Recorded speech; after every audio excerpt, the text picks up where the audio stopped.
Hey everybody, it's Jason Blaha here, and today I want to talk with you guys about cortisol and body fat, because this is a topic that comes up all the time, one of these things misunderstood, you should probably learn a little bit about.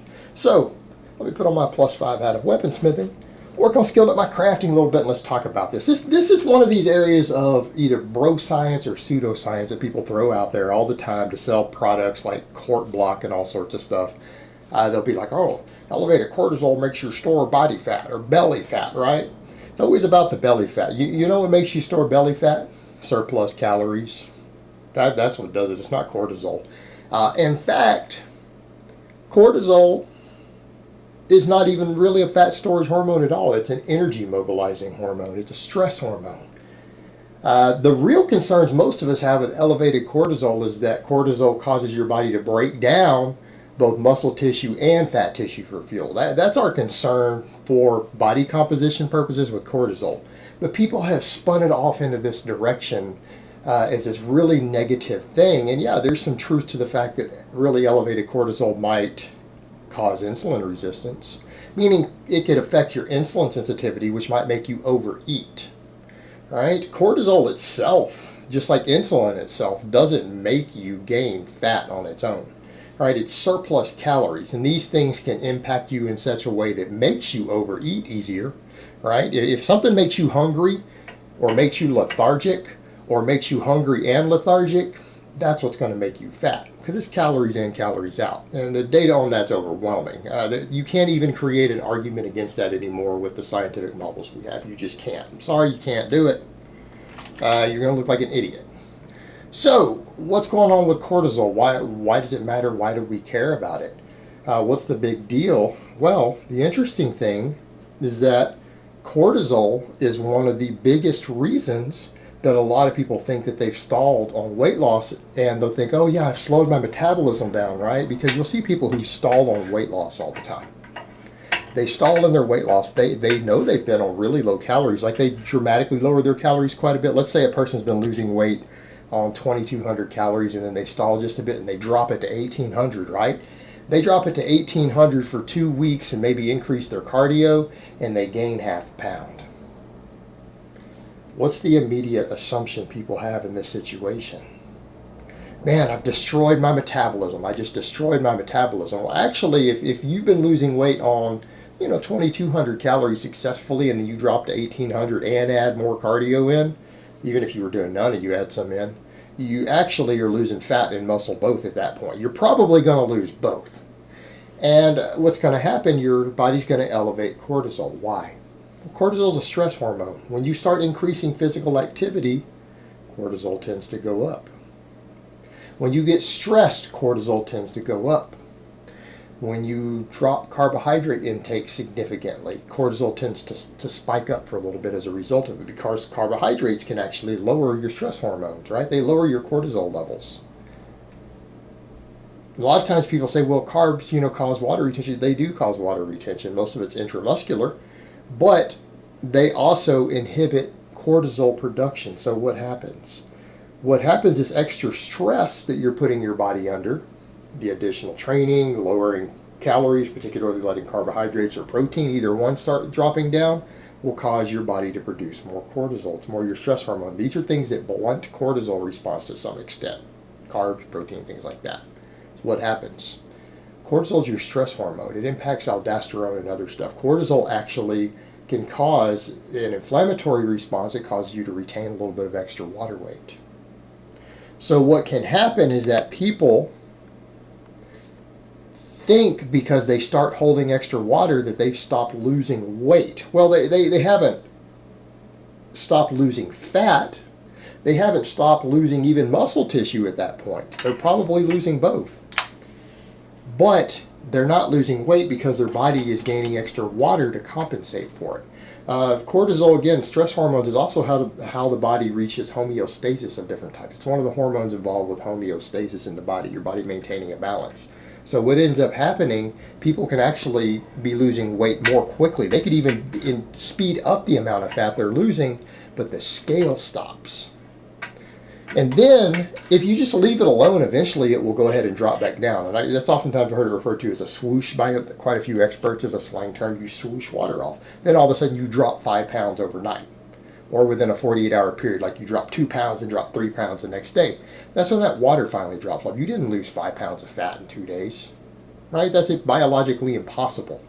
Can't be done other than liposuction. Even on zero food, even on a starvation diet, you won't do that. So, what happened?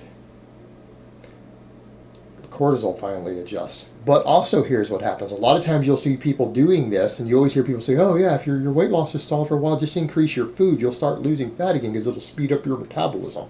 Right? That's nonsense. That's not true. We have, again, basic physics that you can't bypass with thermodynamics here. Your metabolism doesn't really lower as much as people think it does from dieting. Usually if your metabolism is lowering from dieting, it's because you've lost muscle tissue. That's usually the primary cause. Not some magical word that metabolism is just this magical thing, the way that people think it is. You have to burn the energy, or you have to not burn the energy. The human body tends to be good at conserving energy. We're designed to kind of get fat so that we can survive famines and ice ages. We're very efficient with this stuff. So you're not going to be able to make it even more efficient so that metabolism slows down much more. It doesn't really work that way. So what's actually happened is that when people do that and then they increase their food a little bit, guess what happens? You usually added some extra carbs in, right? So let's say you had that happen and you jump back up to 22 or 2,300 calories, which is still probably for that person a caloric deficit. But what happens? They add several hundred calories of food to their diet. Where's it coming from? Most of it's going to come from carbohydrates. All of a sudden, the extra carbohydrate intake causes the cortisol levels to come down. Well, once the cortisol levels have come down for a day or so, what happens? You drop all that extra water weight that the cortisol was causing you to hold. And then people suddenly think that their metabolism has magically increased. No.